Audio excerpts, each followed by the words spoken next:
नमस्कार, knocking-news.com में आपका स्वागत है। मैं हूं गिरिजेश वशिष्ठ। ये जो फालतू की कंट्रोवर्सी होती है इससे मैं अक्सर बचता हूं और मैं कोशिश करता हूं कि जो बेकार की ये जो पॉलिटिकल फालतू बयानबाजी है इस पे बात ना करके देश के मुद्दों पे बात किया जाए, जो बहुत ज़रूरी मुद्दे हैं। किसने बीफ की जुबान परस्त दी, कौन परसता है, कौन बीफ बेचता है, कौन नहीं बेचता है, बीफ बेचा जाना चाहिए, नहीं बेचा जाना चाहिए, ये सब मसले जो है भारत जैसे देश में इनका कोई मतलब नहीं है। एक ऐसा देश है जिसमें अलग अलग तरह के लोग रहते हैं, अलग अलग तरह के खाने पीने की उनकी आदतें हैं और सबको एक दूसरे की आदतों का सम्मान करना पड़ेगा, वरना सब कहेंगे हमारा वाला हिस्सा अलग कर दो। और ये हमेशा पूरी दुनिया में हुआ है कि जब पूरे देश के ऊपर एक ही तरह की आदत को थोपने की कोशिश की गई है तो उससे विवाद ही हुआ है। सब लोगों को अलग अलग तरह से जीने दिया जाए और सबको लगे कि हम कंफर्टेबली इस देश में रह सकते हैं, तभी कोई देश आगे बढ़ सकता है, तरक्की कर सकता है और वो यूनाइटेड रह सकता है। तो इसलिए स्मृति ईरानी वाले विवाद में मैं अवॉइड कर रहा था, लेकिन कभी कभी कुछ पॉलिटिकल खबरें बहुत बड़ी हो जाती हैं, तो इसलिए आज मैं इस पर बात कर रहा हूँ।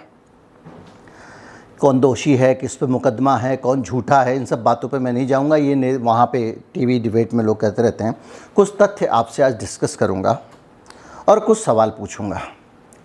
ये सारी चीज़ें मेरे व्यक्तिगत विचार हैं, मेरी धारणाएं हैं। मैं ये नहीं कह रहा हूँ कि यही तथ्य है, क्योंकि मामला सब जुडिस है, अदालत में है, मानहानि का मुकदमा चल रहा है। हालांकि मानहानि का मुकदमा मानहानि विचाराधीन होती है, ये काम जो हुआ है इस पे विचार नहीं हो रहा है। तो फिर भी मैं आपको बताऊंगा कि स्मृति ईरानी के पीछे बीजेपी खड़ी क्यों नहीं हो रही है, बीजेपी ने उनको अकेला क्यों छोड़ दिया है, वो कौन सी वजह है जिसके कारण स्मृति ईरानी को अपनी लड़ाई अकेले लड़नी पड़ रही है और पूरी पार्टी उन्हें अकेला छोड़कर दूर खड़ी हो गई है। उन तथ्यों पे हम बात करेंगे, उन बातों पे बात करेंगे और समझने की कोशिश करेंगे कि ये पूरा कांड क्या है। कहीं मत जाइए, चैनल को सब्सक्राइब कर लीजिए, मैं अभी हाजिर होता हूँ।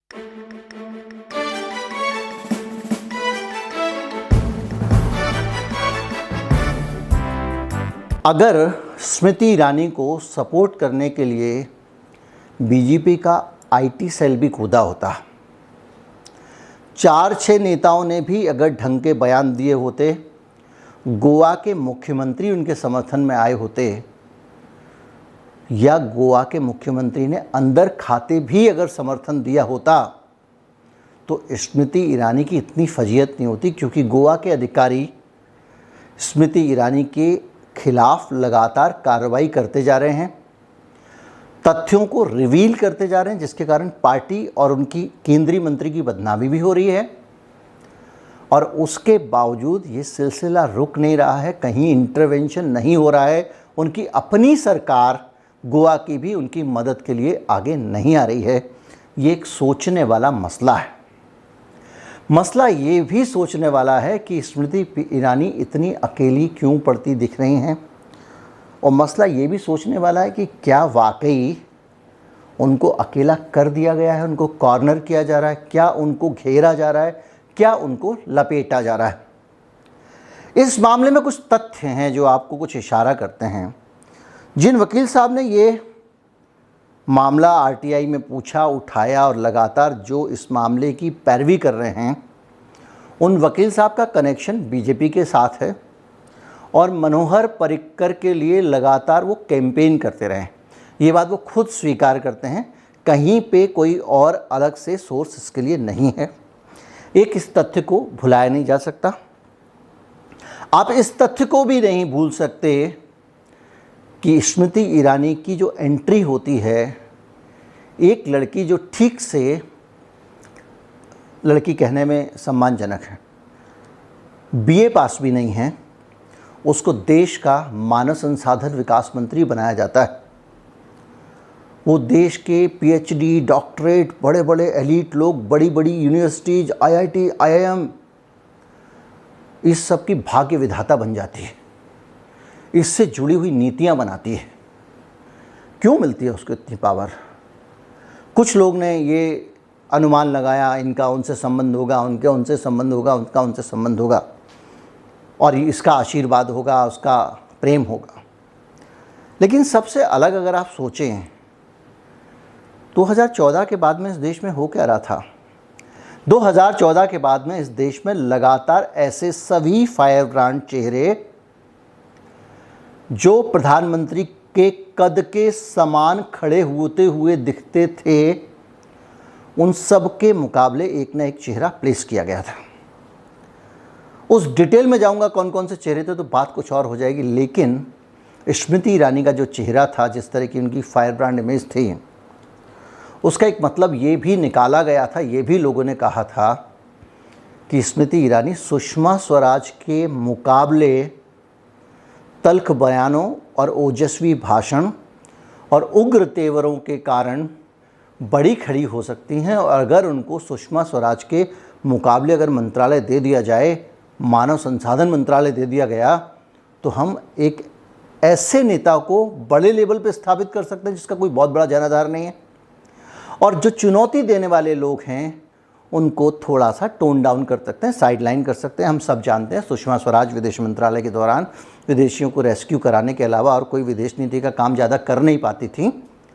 जो फ़ोटो अपॉर्चुनिटीज़ होती थी, विदेश यात्राएं होती थी, वो उनके हिस्से में आती नहीं थी, और किसके हिस्से में आती थी ये कहने की आवश्यकता नहीं है।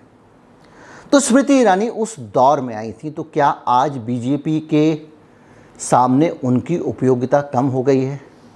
क्या इसलिए उपयोगिता कम हो गई है कि वो उत्तर प्रदेश में राहुल गांधी को हराकर अमेठी से सांसद बन के आई हैं और गैर जनाधार वाली एक चॉकलेटी चेहरा होने के बजाय एक मजबूत नेता के तौर पे पहचान दर्ज करा रही हैं, और वो कुछ ए छोड़ दीजिए, बी छोड़ दीजिए, सी छोड़ दीजिए, डी के लिए शायद चुनौती बन रही हो, ई एफ के लिए चुनौती बन रही हो। वरना क्या वजह हो सकती है कि एक आरटीआई आती है, उस आरटीआई के आधार पे एक्शन इनिशिएट कर दिया जाता है। कुछ लोग ये भी मान रहे हैं कि स्मृति ईरानी को इस पूरे कांड में अकेला इसलिए छोड़ा गया क्योंकि वो शायद दोषी हैं, उनको बचाया नहीं जा सकता, जो प्रमाण और तथ्य मौजूद हैं। लेकिन ऐसे बहुत सारे मामले हैं जिसमें दोषियों को बचाने की कोशिश की गई है।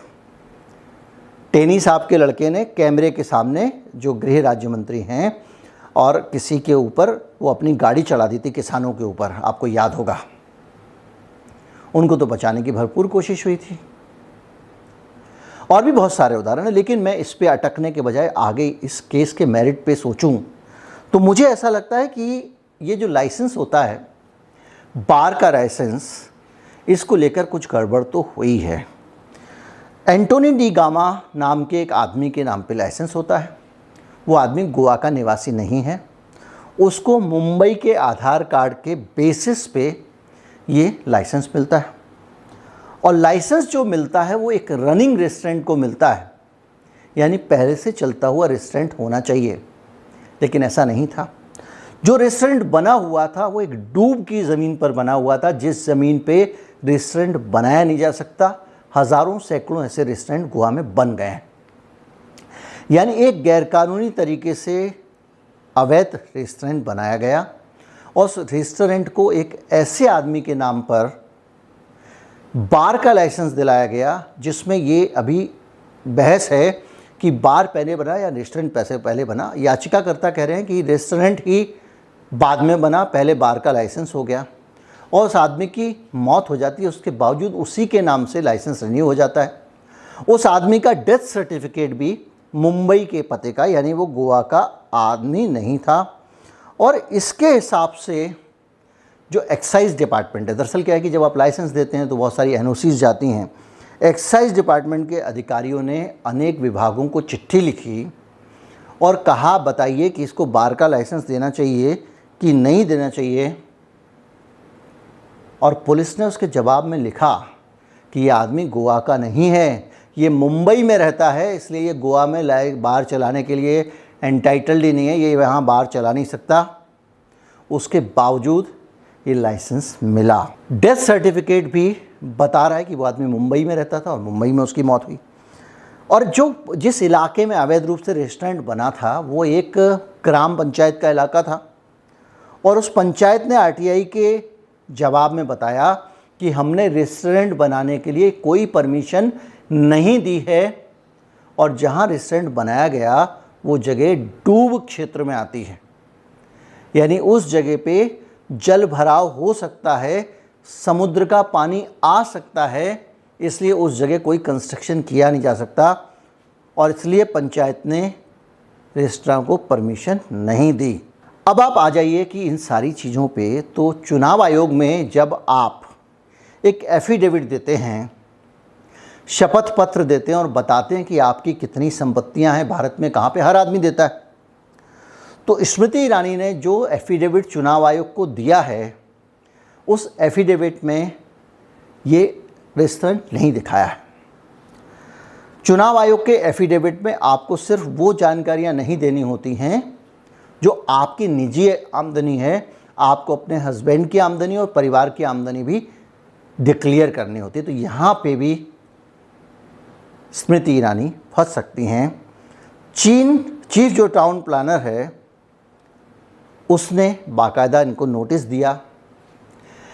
एक टीवी इंटरव्यू आता है जिसमें स्मृति ईरानी की बेटी बताती हैं कि मैं इस बार को चलाती हूँ। स्मृति ईरानी उस बेटी को अपनी बधाई दे रही हैं कि वो बड़ी हो गई है, सयानी हो गई है, वगैरह वगैरह, उसने बार चलाया है।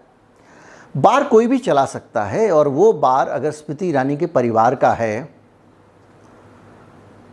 तो ये बात एक तो चुनाव आयोग से क्यों छुपाई गई, दूसरा अवैध रूप से एक बार क्यों बनाया गया, तीसरा रेस्टोरेंट भी अवैध रूप से क्यों बनाया गया, ये बड़े सवाल हैं।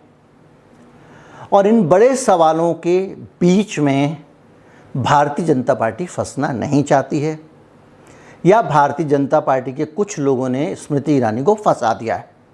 इन दोनों चीज़ों में तय करना मुश्किल है कि स्मृति ईरानी को इस पूरे मामले में फंसाया गया है या स्मृति ईरानी फंस गई हैं और बीजेपी जानती है कि ये निकल नहीं पाएंगे इसलिए बचाव नहीं कर रही है। ये 2, 3, 4 तरह के तथ्य हैं जिसमें बहुत सारी चीज़ें सामने आती हैं। अब आप कहेंगे कि इंस्टाग्राम और सब चीज़ों पे ये जो बातें हो रही हैं उनके आधार पर आप कैसे मान लेंगे कि रेस्टोरेंट उनका ही है। इसका एक उत्तर है, जिस कंपनी के नाम पे वो रेस्तरां बना उस कंपनी का जीएसटी रजिस्ट्रेशन है और जीएसटी रजिस्ट्रेशन में कंपनी के जो पार्टनर दिखाए गए हैं उन पार्टनर में जुबीन ईरानी का नाम है। अब अगर इसका एक और पहलू देखें तो ये बेनामी कारोबार का मामला भी हो गया कि आप इतना बड़ा इंटरनेशनल रेस्तरां चला रहे थे जिसमें बीफ से लेके शराब से लेके सब कुछ बिकता था और जो इतना बड़ा और मशहूर रेस्तरां था जिस पे टीवी सीरीज़ शूट की जा रही थी, उस रेस्टोरेंट के मालिकाना हक को गुप्त रखा गया। एक बेनामी रेस्टोरेंट चलाया जा रहा था क्योंकि जीएसटी नंबर में तो हस्बैंड का नाम है, बेटी उसको चलाती है, ये टीवी इंटरव्यू में बताया गया है और ये सब आरोप लगने से पहले के सबूत हैं। तो कुल मिला के ये बहुत उलझी हुई कैसेट हो गई है। अब इसमें गाय की जुबान और दूसरी चीज़ें अगर आप जोड़ना चाहें तो इस नज़रिए से जोड़ सकते हैं कि बीजेपी हमेशा जब ये गौ और ये सारी राजनीति करती है तो उसकी नेता जब ये कारोबार करती है तो जवाब देना तो बनता है। लेकिन मैं फिर भी इसके दूसरे पहलू को देखना चाहूँगा, सबसे इम्पॉर्टेंट है, जिसको लेकर गोवा के लोग सबसे ज़्यादा परेशान हैं और वो ये कह रहे हैं कि हमारी सारी प्रॉपर्टियों पे धीरे धीरे करके दिल्ली से और दूसरी जगहों से आके लोग कब्ज़े कर रहे हैं, गैर कानूनी तरीके से बार, रेस्टोरेंट और दूसरे कारोबार यहाँ खोल रहे हैं और उन कारोबारों को खोलने के बाद में गलत तरीके से यहाँ के बिजनेस करते हैं और पूरे गोवा को बर्बाद कर दिया है। और उन बहुत सारे दिल्ली वाले, मुंबई वाले, बड़े शहरों वाले लोग जो गोवा को धीरे धीरे कैप्चर कर रहे हैं, जिन्होंने गोवा के असली कल्चर को मार दिया है, उनमें से सिर्फ ये रेस्टोरेंट एक है। और अब व्यापक स्तर पे अगर गोवा की सरकार जांच कराती है तो बड़ी सारी मछलियां फंस सकती हैं और गोवा की सरकार अगर सबकी जांच नहीं कराती है तो एक सवाल हमेशा आपके मन में रहेगा कि स्मृति ईरानी की जांच क्यों हो रही है। उम्मीद करता हूँ वीडियो आपको अच्छा लगा होगा। अच्छा लगा हो तो ज़्यादा से ज़्यादा लोगों तक पहुँचाएं, चैनल को सब्सक्राइब कर लें। अगर आप हमारे चैनल को सपोर्ट करना चाहते हैं, हमारी पत्रकारिता को ताकत देना चाहते हैं, कुछ धन हमें समर्पित करना चाहते हैं, तो हमारा UPI ID डिस्क्रिप्शन में है, उसके ज़रिए आप भुगतान कर सकते हैं। और एक QR कोड भी आपको स्क्रीन पर दिखाई देगा, उसे भी आप स्कैन कर सकते हैं, इस वीडियो के बाद भी दिखाई देगा, और उसके ज़रिए भुगतान कर सकते हैं। नमस्कार, जय हिंद।